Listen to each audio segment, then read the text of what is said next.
I recently got this Samson Q9U microphone.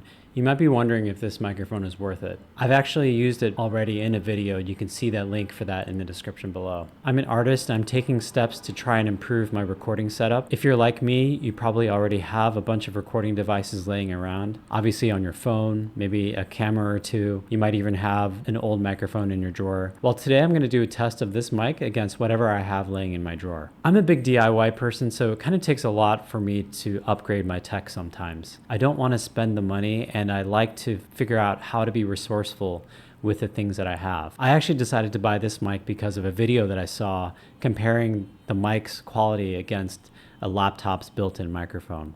Maybe this video will help you make a similar decision, or maybe it'll help you figure out that your devices are good enough, and that's fine. I never actually tested this mic directly against the various recording devices that I already have, so I thought that this video might be a good opportunity to just pull out everything that I have already and see if my choice turned out to be wise in the end. I do like it a lot. I do feel like it has stepped up my production quality, but maybe an objective test will help me put all of that in context.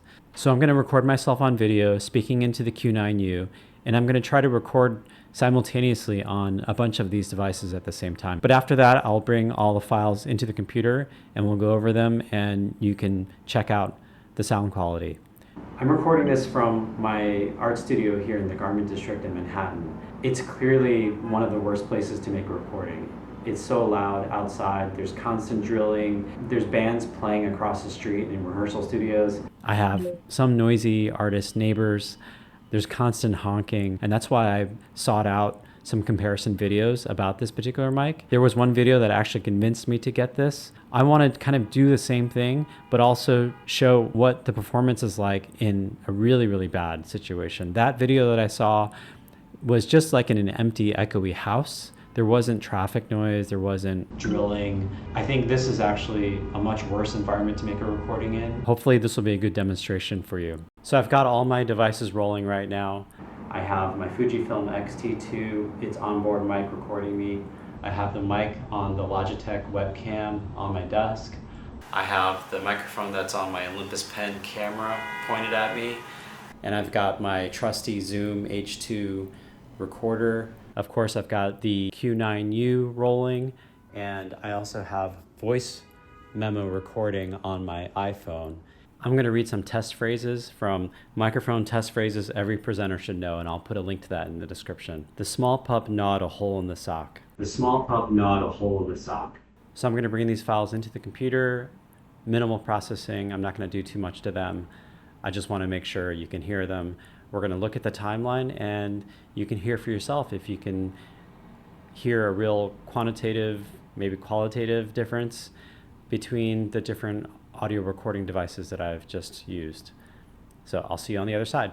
The small pup gnawed a hole in the sock. The small pup gnawed a hole in the sock. The small pup gnawed a hole in the sock. The small pup gnawed a hole in the sock. The small pup gnawed a hole in the sock. The small pup gnawed a hole in the sock. The small pup gnawed a hole in the sock. So that was pretty good. The iPhone memo recording was pretty good. The fish twisted and turned on the bent hook. Press the pants and sew a button on the vest. The fish twisted and turned on the bent hook. Press the pants and sew a button on the vest. The fish twisted and turned on the bent hook. Press the pants and sew a button on the vest. The fish twisted and turned on the bent hook. Press the pants and sew a button on the vest. The fish twisted and turned on the bent hook. Press the pants and sew a button on the vest. The fish twisted and turned on the bent hook. Press the pants and sew a button on the vest. The fish twisted and turned on the bent hook. Press the pants and sew a button on the vest. Those are some pretty surprising results. I think of all of those recordings, the iPhone stood up pretty well. I mean, holding it close to you like a microphone, maybe it's not ideal because everybody needs their phone by their side to kind of handle the back end administrative stuff that's going on when you're recording.